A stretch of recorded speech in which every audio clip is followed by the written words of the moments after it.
shadow in the government's game. Pawn as a child with no face and no name. They stole my past to leave me cold and alone. Always searching for a place that could call home. I was lost in the dark, just a tool in the hand, till she pulled me close and helped me understand. Now the fire inside is starting to rise. I can see the truth through 1,000 lies. Now I tear through the veil, leave holes in the sky. I can read every tone in the blink of an eye. Danica, my witch, she's the magic in me. Yeah, I finally found what they took from me. With a hellhound beside me, I'm standing my ground. No longer a ghost that's never been found. In the dead of the night, I can hear the call. All the ghosts of my past scratching through the wall. My eyes change colors, the power has grown. With Crowley the hound, I'm never alone. I used to be hollow, a man made of glass, but now I am reclaiming every year that has passed. Every memory is falling right back into place. I know every name and I remember every face. Now I tear through the veil, leave holes in the sky. I can read every thought in the blink of an eye. Danica, my witch, she's a magic in me. Yeah, I finally found what they took from me. With a hell on beside me, I'm standing my ground. No longer a ghost that's never been found. I ain't running no more, yeah, I'm ready to fight. Gonna settle that debt in the depth of the night. They tried to break me, they tried to erase, but they can't hide the blood from the scars on my face. The veil is thin and the engine is hot. I'm taking back everything that they thought I forgot. Now I tear through the veil, leave holes in the sky. I can read every thought in the blink of an eye. Danica, my witch, she's the magic in me. Yeah, I finally found what they took from me. With a hellhound beside me, I'm standing my ground. No longer a ghost that's never been found. I remember it all now. Every single face, I'm calling for you in the dead of the night.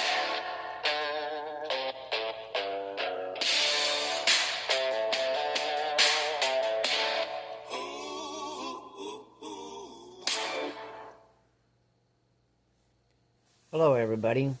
It's me, Henry. We're going to be starting on number 11. Anyway, it's been a good day today. Now I'm going to tell you what electrical storms do to me. Because of all the electricity they've shot into me, my body's absorbed. An electrical storm, that's when there's a lot of what we call in the country snake lightning. That type of lightning that goes up. Of course, you know, it looks like it's going up or down, but it's actually going up because our eyes are too slow to catch it going up and coming down. And it goes up and it splits all over and just look like a tree with no leaves. I can usually feel that coming before it gets here, or gets in my vicinity. My body starts getting real stiff and non-pliable. And the feeling that it gives me is like spinal compression. Give you an idea, I don't know how old some of you are listening, but back when I was a kid, some of the older kids like grab you by the finger, and they'd bend it, and they'd push this up. It hurt like hell. They called it milking your mouth. But just try that sometime. Just imagine that being your your backbone and spine. It gets to where I just don't want to move. I just want to lay down or sit in one spot and try to relax because all the muscles of my body tense up. And it puts me in pain from my head all the way down to my feet and from one fingertip across to the other hand and fingertips. It's very painful. And I try not to be real volatile, but during an electrical storm, I get to hurting like that. I try to stay quiet because I'm in pain and it hurts so bad that I don't like to be messed with. I just kind of want to be left alone. Just so I can sit there and just, as they used to say in teams, suffer in silence. That's part of the other drawbacks about what I went through. Time travel and opening portals, and kind of feels like a whiplash. The rest of the time I don't feel too awful bad. I have good days, bad days, and then worse days. On those worst days, I try to stay away from people and get my stuff done I have to do and get my ass back in the house and just sit in one spot quietly. I try to keep it to myself and not unleash on somebody because they don't know. They ain't me, so they don't know how I feel unless I tell them. But when you're hurting like that, you ain't wanting to try to explain a lot of shit. You just want to sit quietly and try to relax your muscles. Sometimes it gets so bad, it causes my shoulders to dislocate, my hips. And then after it passes, I start moving around. They snap back in, which hurts like hell. It hurts as bad as when they snap out. But it's my problem, not yours. I deal with it. Come to the territory. But I'm still kicking. That's the main thing. I ain't just going to lay down and roll over. I'll suffer my licks and know that it's going to quit sooner or later. Hopefully sooner than later, but either way, I know it's going to be better afterwards. Just have to endure it while it's happening. Well, it's the way it is. Ain't nothing I can do about it. Just something you got to deal with. Sometimes in the projects, tortures where they drug you a little bit. Then when they start putting like strobe lights in there, psychedelic type shit, and red spinning lights, and of course you're hiring a Georgia pine, thinking you're seeing this and you're seeing that, and some of it was probably real, some of it probably wasn't during this, what they called interrogation time. Then they'd let you kind of, as you were starting to come down off of that high, they would start beating you like you was a grown person, a grown man with what they call a lead-lined glove. He beat me till I was senseless.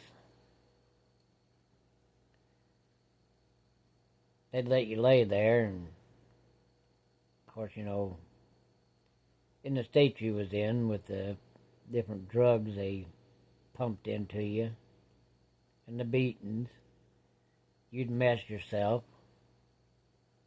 1 and 2.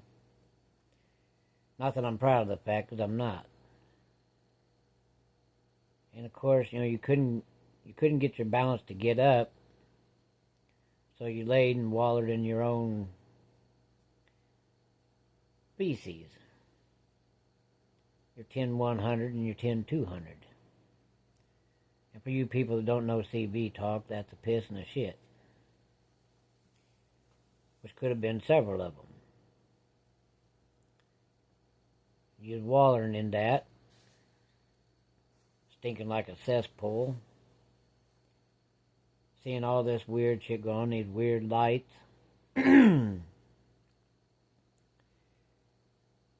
Sometimes if you're lucky, you got to lay there and gasp for air because you've been beat senseless and trying to get your breath and suck air to help the healing process.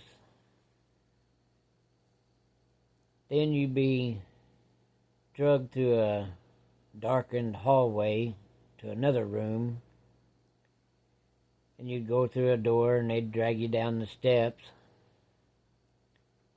by whatever means necessary. Sometimes it's by a leg, or sometimes it's by a hand, sometimes it's by the throat.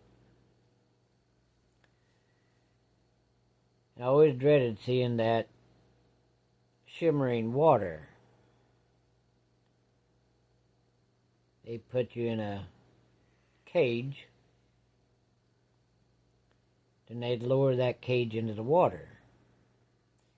The top of that cage, only about 5 inches of space between the top of the cage and the surface of the water. And it was a 6-foot deep concrete pond, so to speak. As they was lowering it in, you had enough sense to grab onto them bars and start trying to pull yourself up. Of course, you're still drugged, beaten, so you're sore and kind of loco at the time. They lowered that down when there was only about 5 inches. And I'd heard about people that drowned during that time. I decided, since I was born under the survival theme, that I don't care what it took, I was going to survive. I was pretty thin and agile, so as the cage was going down, I started working my way to the top. I'd lock my arms around the bars on the top, get my legs through and lock on. And I'd keep about this much of my face and nose out of the water. That's all the higher I could get because the cage was up against my face. Sometimes they'd leave me in there for a day, sometimes 2 days. You didn't get fed. There was all kinds of water to drink there. Of course, it was filth water. But you did what you did to survive. It ain't something I really like to talk about, but since I'm going to be telling the truth, I got to tell as much of the truth as I can, no matter how bad it affects me. I live with it. The whole time you're hanging on there, periodically, the guy that was monitoring the situation would come over there with a boat oar, and you have your arms locked around them bars in the top. He'd smack you in the arms, or if you had your hands hanging on, he'd smack you across the knuckles. Well, lots of injuries happened. Had my hands broke. Then I just locked my arms in there because I couldn't use my hands. They'd beat on my arms. It was like when they thought that I had enough, They'd shattered me far enough. They'd pulled it up. And of course, as they pulled it up, I'd collapse in the bottom of the cage. Sometimes I took a little water in and, oh, they got it out all right. Their bedside manner was to roll you up in a mattress and throw you out the window.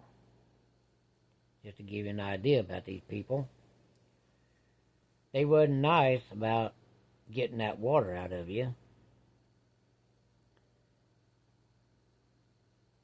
They'd extract it by whatever means necessary. If they killed you, so what? They didn't care. It's pretty painful. Then they'd let you lay around there for a while, and after you danced with death for however long a time they put you in there for, then somebody would come and tell you to get up. Well, there was times that I couldn't get up, and they had ways of making you get up, all by yourself. They would go get a cattle prod. You know what a cattle prod is? Well, I'll tell you in case you don't. It's like a rod, probably about 3-4 foot long. It's got a big handle on it, and batteries go in there. At the end, it's like this, and there's 2 electrodes on each one of those fingers. When they push that button, a charge comes out of that. Now, if it'll make a 2,000 or 3,000, 4,000 pound full-grown bull jump and beller, fall to his knees, you can imagine what it did to Henry. First of all, when you get hit with that, and you're as small as I was, it tensed all your muscles up while you was getting chopped. And they didn't just tap, tap. Oh no, they'd push you with it. Literally push you across the wet floor. It hurt. Major time. There's a couple times I blacked out. And you try to get up. Sometimes I did, and sometimes I couldn't. I'd wake up. I don't know, quite a bit of time I guess had passed. I'd wake up back in the room asleep. Battered and bruised. Muscles hurting. And I ain't talking about just arm muscles and shoulder muscles. Your entire body hurt. Like you had strained every muscle in your body, even in your face. And you'd lay there, and in my case, I'd lay there and cry. I don't show a lot of emotion anymore. They made damn sure of that. Oh, I'll laugh at things that are funny. But to give you a case in point, when my dad passed away, I couldn't and I didn't cry.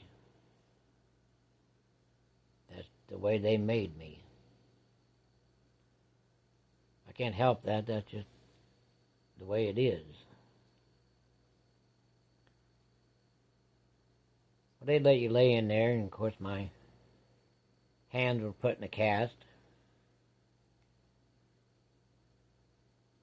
I'd wake up hurting and hands hurting. I'd be there for months on end.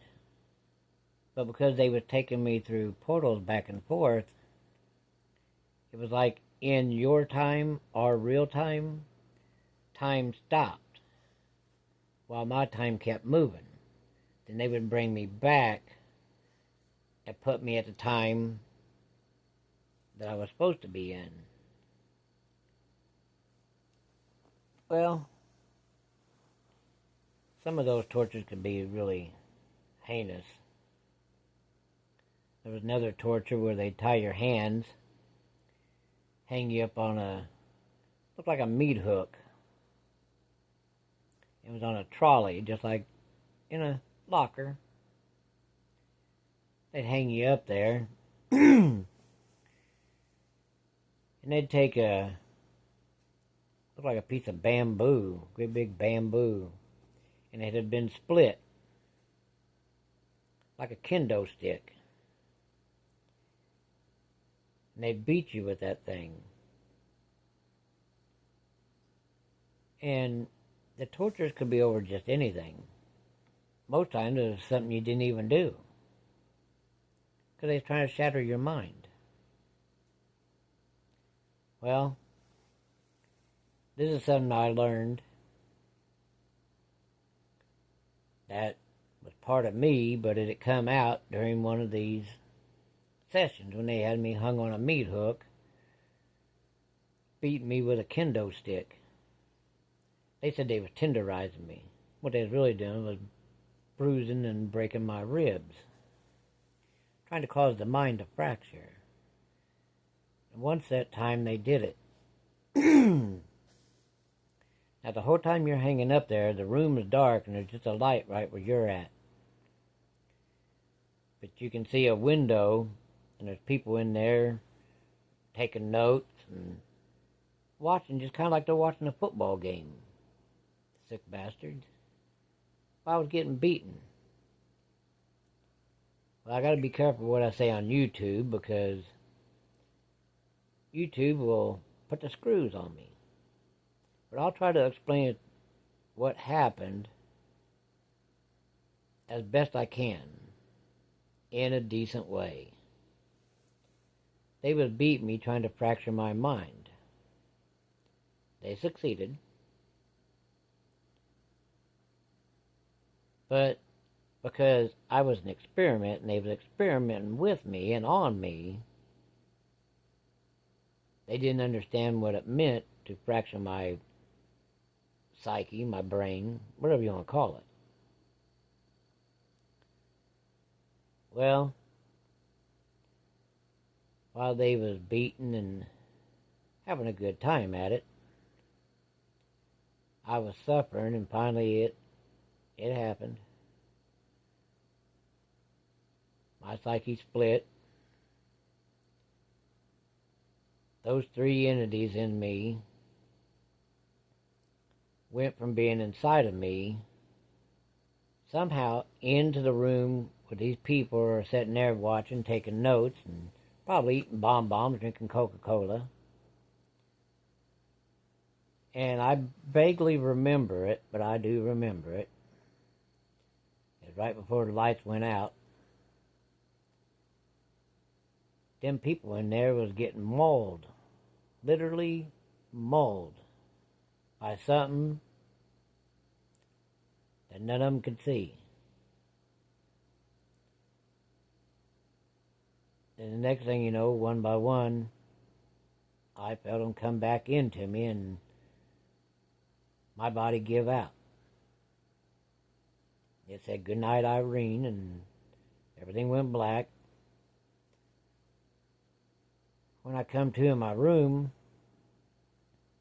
they had me strapped down to the bed so I couldn't get up. They had a leather helmet lined with lead over my head, fastened around my throat. I could still breathe. I mean, it wasn't choking me, but it was fastened where I couldn't wiggle it off. The eye holes were covered, but the nose was open and the mouth was open. I remember hearing two people come in as I started to kind of wake up a little bit, hurting all over.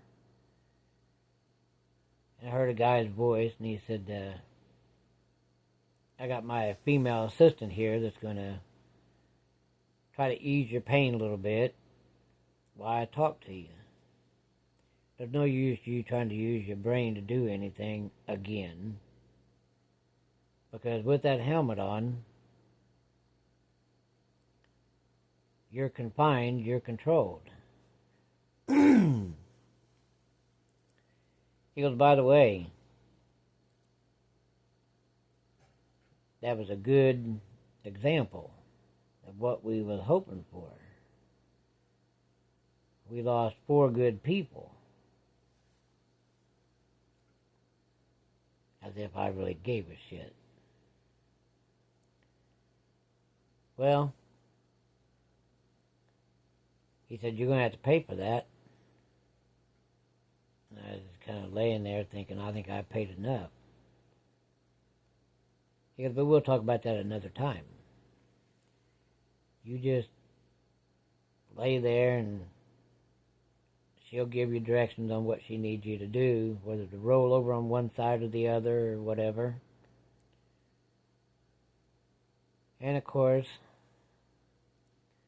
I still had 1 ounce of mouthiness. I was like, how the hell do you expect me to roll over? You guys got me strapped to a bed. You got a helmet on I can't see. How am I supposed to roll over? He goes, well, here's the $100 question. Will you behave so she can treat your wounds? Well, what the hell was I going to say? I said, yes. I promise, behave. Just get me out of pain. Well, they undone the straps. I still had to wear the helmet because they felt that kept my brain contained. So I wasn't doing something crazy like what just happened. Now, I don't like needles. I go into hysterics when I see a needle. I don't care who's got it. I don't like it. I'm scared of it. Well, this lady said, roll over onto your right side. And she's trying to not to hurt me, but help me roll over. I get over on my right side, and she goes, just relax. Well, I felt her hands move off of me, and I was like, well, maybe she's getting some stuff to put on my ribs and back and stuff, take away the pain. Dude, I felt this cold, wipey thing hit the cheek of my ass. Oh my God. I think she stuck me with a pitchfork. She stabbed me in the ass with that needle. And about the time she hit my cheek of my ass, she hit, I guess, the gold juice. And I felt every bit of it stinging as it come in. I thought, Jesus Christ, I thought I couldn't hurt any worse. She just had more pain. Maybe she's trying to give me pain to take away the other pain. But in any case, it hurt.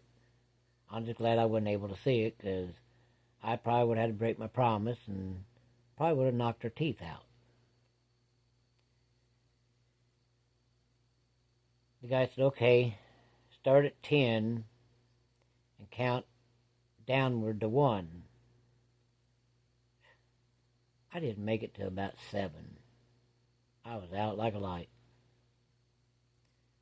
When I woke up, wasn't sure what room I was in, but at least the bed was a little bit more comfortable, but the sheets were still hard as a rock, and so wasn't the old army blanket. I know that's what it was, because I could feel it. Shit itches to death, that old wool. Felt like sleeping with sandpaper, but it was warm. So as long as you didn't let that blanket touch you, you was okay. I didn't care. I was still groggy. They came in and asked me if they thought I could eat. Yeah. I'm still sore, but I could eat. So they brought me a tray of food in, and my bed, they raised it up. I kind of set up so I didn't choke to death, and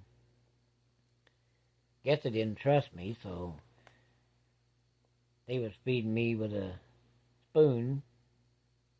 I didn't care. I was just going to eat. Too hurt and too bad to try anything. They said your next test is going to be walking through things. I'm going to what? Yeah, you're going to go right through a wall.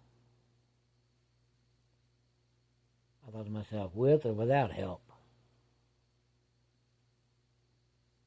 I didn't dare say it out loud because I feared I'd get knocked around even worse. So several days went by and I was healing as best as could be. They took me down the hallway into an elevator, down about 3 or 4 stories, and I'm assuming because I was feeling the little jolts each floor. Door opens and they walked me down a darkened hallway, took me into this room. They had made a concrete wall.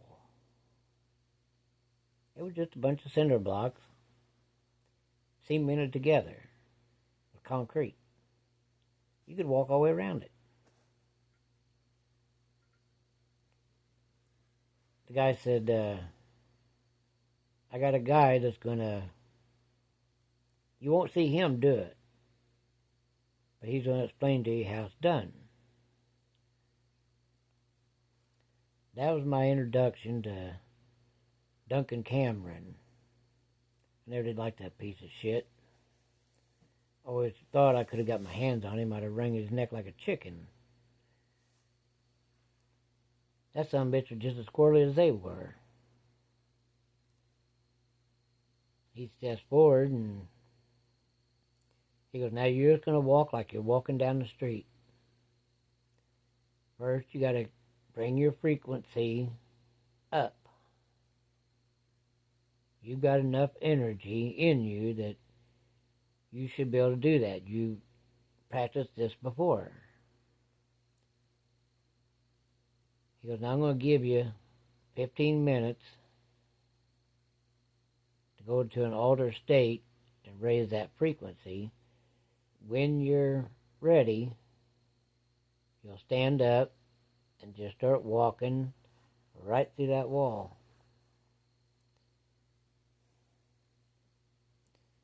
I was like, I'm going to end up with a broken nose. As if my nose ain't big enough. So, I went into an altered state, like I'd been trained. Brought my frequency up. I won't say what numbers. I don't need to. I brought it up to the frequency level necessary. Then I proceeded to start walking.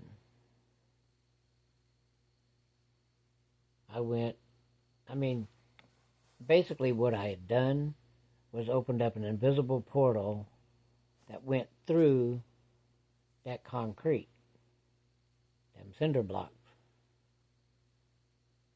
I was scared to death. I was afraid that thing wouldn't open up at the right time and I'd bust my face. Or I'd open it and the son of a bitch would close and I'd be stuck in the center of it like those poor bastards at the Philadelphia experiment, caught in that ship hall. I felt the portal open as I just got ready to take my foot through. Let me tell you something about this. Just imagine if you could take a vacuum cleaner hose and have a vacuum cleaner the size of a house, and the hose be the size of a house. When I started to take my foot to where the block should be, it sucked me through like a vacuum cleaner. And as I come out the other side, it was like something pushed me. I almost lost my footing. He walked around there and he said, all right, We need you to do that one more time because we didn't get that. So I was still in the altered state. I repeated it. They was all happy. I wasn't. I was so scared I about ready to shit myself. Because, accidents happen. There was lots of accidents. And I worked a few times with Duncan Cameron. I didn't like the son of a bitch, but I had to. What I really wanted to do was flatter his ass, but he was off limits for the time being. Well, a few years ago, the son of a bitch, they said he up and died. Like the rest of them son of bitches, they said up and died. The son of a bitch didn't up and die. They found a new skin suit. That's all they did. The son of a bitch is still alive, still kicking.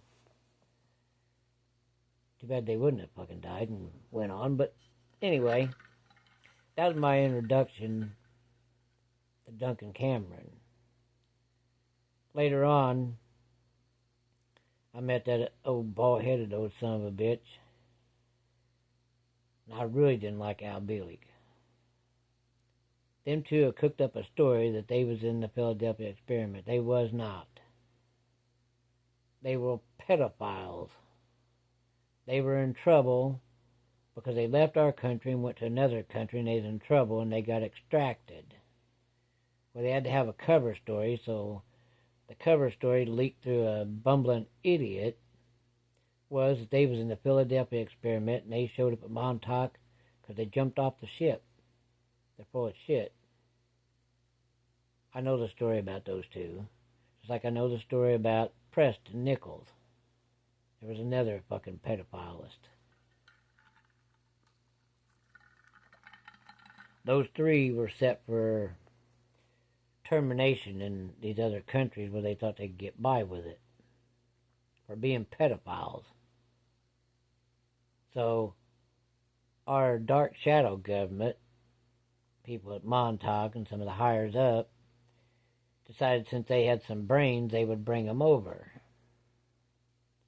Well, they had to come up with a story. Now, you can't run to the press and tell them about the Philadelphia experiment.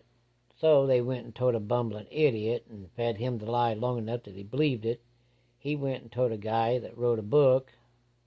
And then out pulls these three bumbling idiot pedophilists as heroes.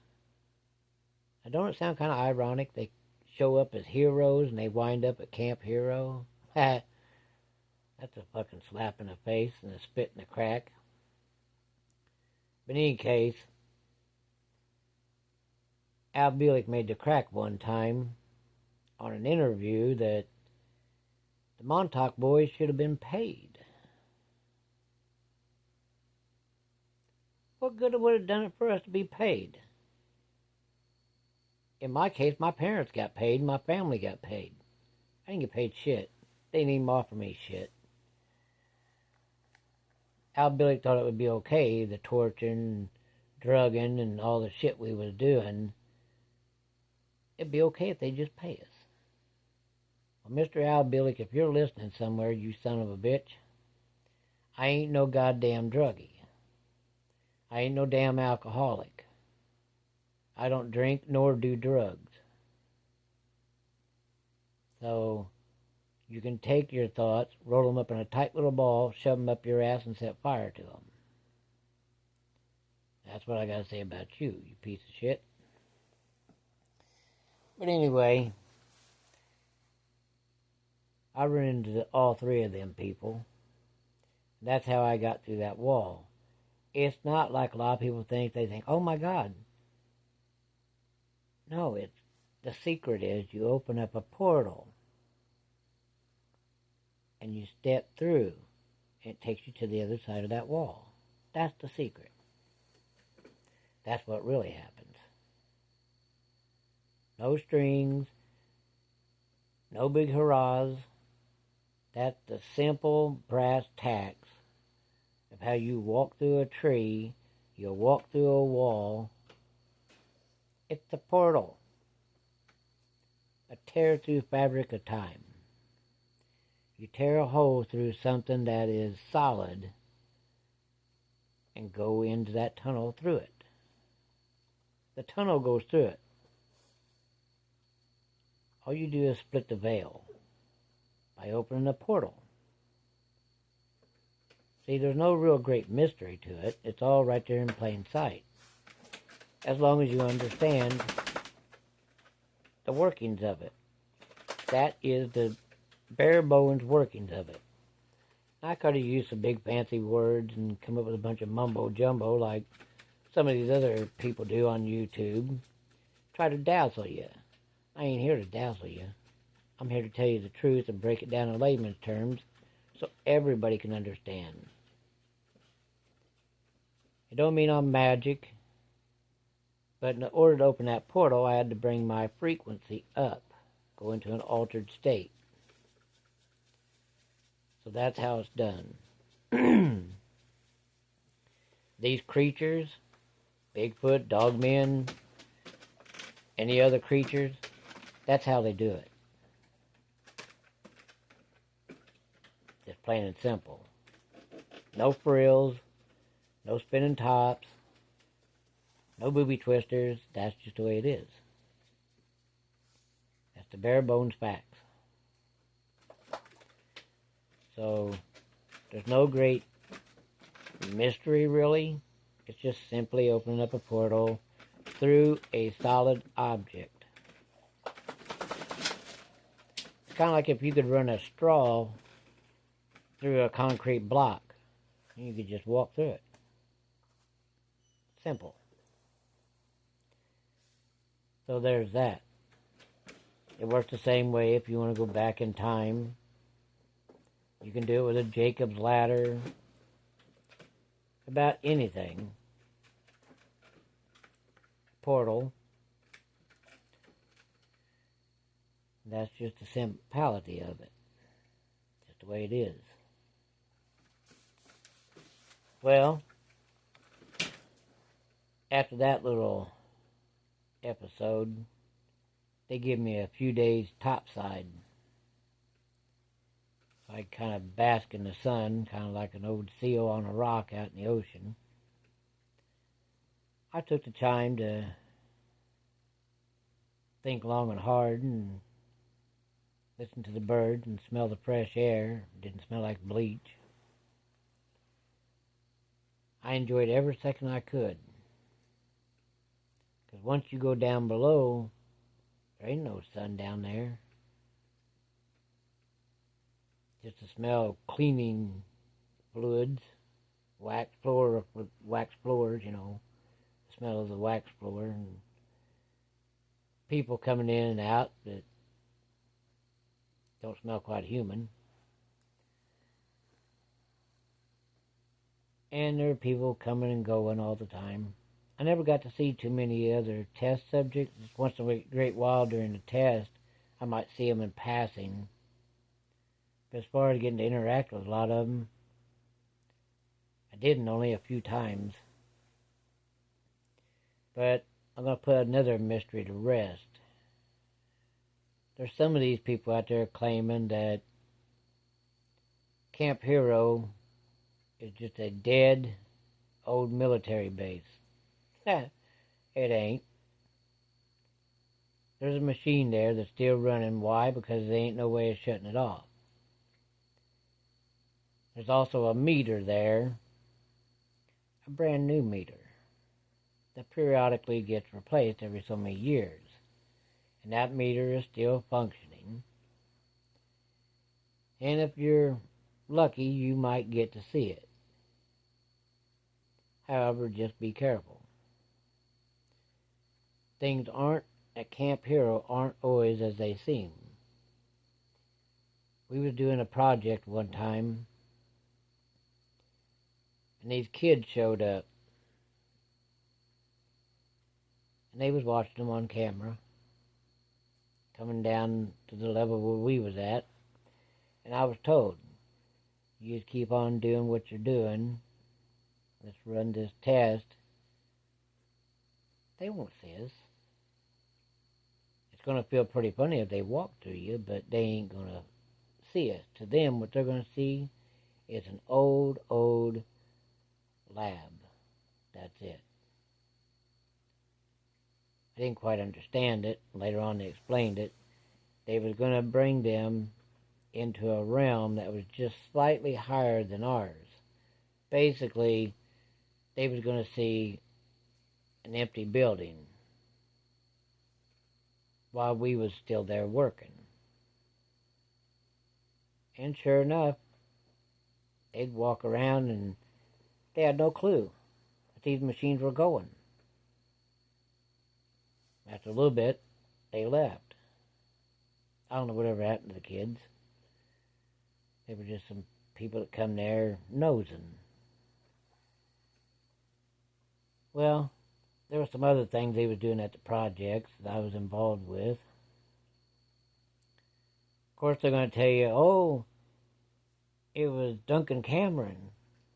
And of course, the puppeteer, Al Bielek, will throw in his 2 cents. Oh, it was. I seen it. Preston Nichols, the lard ass, will throw in his 2 cents and get back 3 cents and change because he ain't got 2 cents in his damn brains.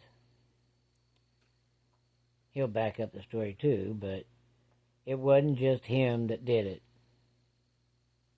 There were several times when people got nosing too much around on the island that creatures were brought up out of our minds, brought into reality. They'd fade in and out just like the ship did. And if you could hold that energy long enough and that thought long enough, they become physical, into the physical world being solid and real just like me and everybody else. And yeah, they would tear the shit out of stuff and run all over the island, scare the hell out of everybody and scare the looky-loos away. But don't you find it ironic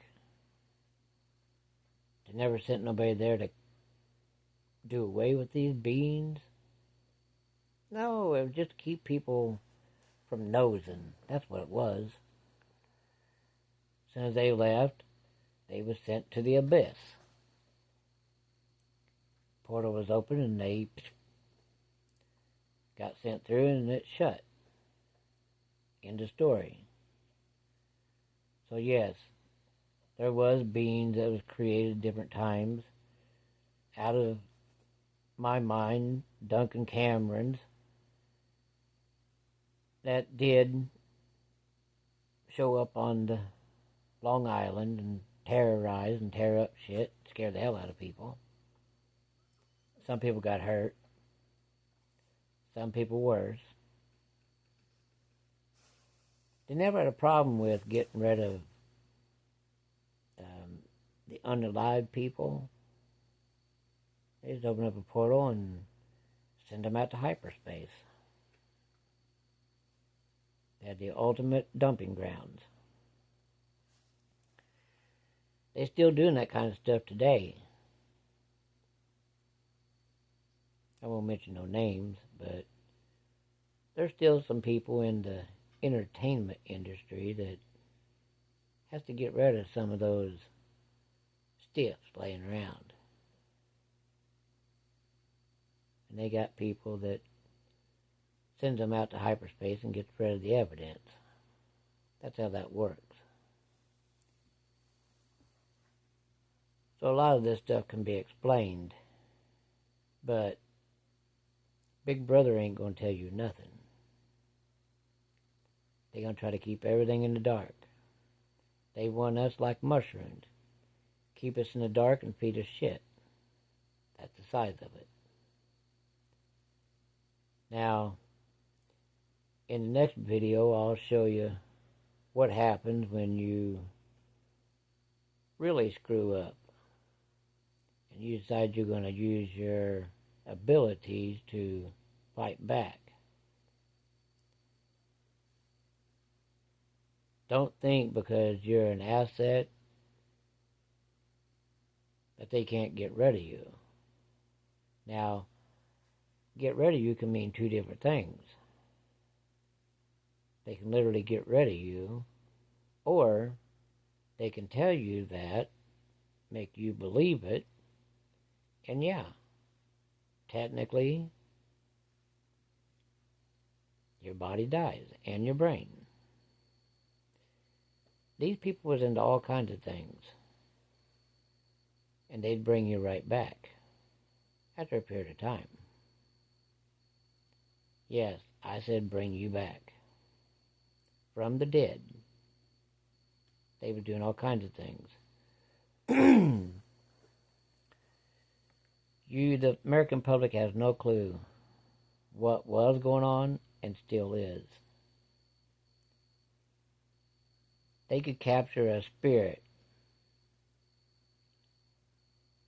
do a couple of rituals, some sacrifices. They could obtain the power through a being or two, and they could catch a spirit, soul, whatever you want to call it, make a deal for it, and cram it into somebody like me. They was into practicing a little bit of anything in order to get the ultimate goal, whatever that may be. I know they made me into a super soldier. Now, a lot of people think I was like Superman. Nah, worse. I ain't proud about all the things they forced me to do. And I say forced. It ain't something I wanted to do. It ain't something I'm proud of. But that's old history. Maybe not to you, but to me and the powers that be, that's old news. It's still fresh in my head. Like I said, they was into occult, black magic, anything to get an upper hand and to bend people to their will. That's what it was all about. They could even take and split your mind where you could be in two different places at one time. And you know how they always used to say your doppelganger? You know where that come from? The projects. Because they could split your psyche and divide you, and you'd be two different entities. So you might be here at Kroger shopping, and the other part of you is in at Napa Auto Parts buying auto parts. And it could be bad if the two run into each other. Real bad. So what they tried to do is they tried to keep the two apart, the complete task, and then put you in an altered state and converge the two into one. I know that's probably like a brain teaser, kind of like a tongue twister, but that's some of the stuff they were doing. They used to do a lot of evil and strange things. A lot of it never made no sense. Some of it does, some of it don't. But they used to play this weird music.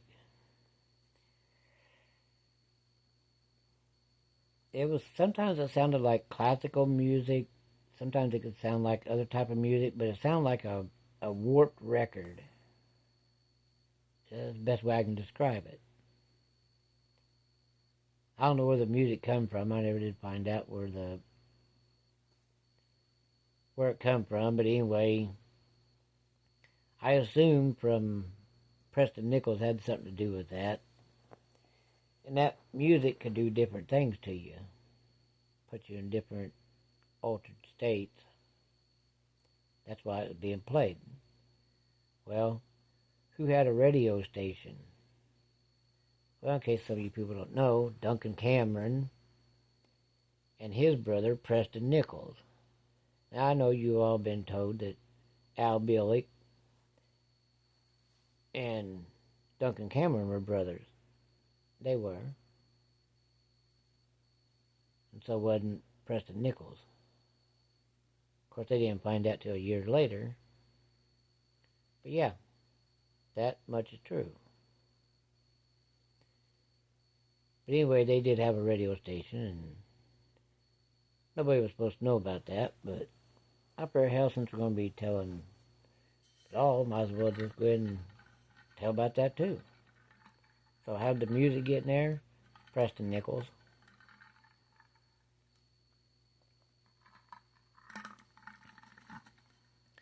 That bass was a lot more than people ever suspected. We worked with aliens there, and there's one part of that bass where there's an octagon tower. The aliens would land on that building, and then they're coming in off the ocean. There was a bay door, so to speak. It was designed to look like the rocky cliffs, and it could drop down, and UFOs would just come in and park inside. Well, usually at nighttime. They never come during the day, but anyway, yes.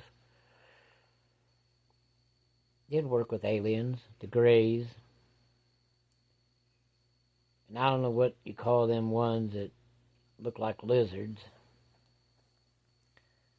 Myself, I never did much care for them because they were just creepy looking. I don't like snakes. I don't like alligators. Don't much care for lizards either. But they kind of spooked me. The Greys, I could look a little bit more human-like. The Nordics, they looked a lot more human. They acted more like human in a way. But I guess because of my size, the Greys didn't scare me as bad. So, and because I got dwarfs in my family, I could rationalize that as being a dwarf. Childlike, sort of. But went on a few missions with them. I just felt like those reptilians, I felt like them some bitches always looked at me like I was a bug or a rat, something they could eat. And somebody just give me the creepies. I try to stay away from them. But sometimes you had to work with them and just done what I had to do and get the hell away from them. Had to work with the Greys, time traveling sometimes, because sometimes there was things that had to go retrieve that couldn't do it alone. And sometimes it was stuff that them little bastards had created and given away back long ago, and we had to go get it because these dark shadow people, they was fascinated with the stuff. They'd heard about it. So they would send me to go and one of them to go with me, and we'd have to go retrieve it. Now, these aliens, I found out, was given these different tools. We'll call them tools for the sake of saying. They would create these things, and if you made a bargain, a deal with them, whatever kind of deal it was, in good faith, they would give you an object. And that was to show friendship, kind of like what our top leaders do nowadays. Well, so the aliens knew where this stuff was at. But they needed the liaison. Well, you knew who become the liaison. And they always sent you back in period clothes. You wouldn't draw attention to yourself. You wasn't allowed nothing that they wouldn't have had back in those days. That way you don't draw attention. They don't burn you at the stake for being a witch or worse. And you didn't go there and stand up on a podium and draw attention to yourself. You tried to blend in with your surroundings. Seen lots of stuff. Got into a lot of scrapes. Almost got killed a couple times. All for the sake of somebody being sick in the head and greedy. But again, I was forced to, because otherwise they would have put me to sleep, so to speak, for however long they wanted to, however long they thought the punishments would last. So I did what I was told. And I think that's enough for you to chew on tonight. Give you something to think about. Give me a like. Don't give me a finger. Subscribe. You can also make a comment. I hope it's a good one, not a bad one, because I might have to flush you. Until the next time, thank you and good evening.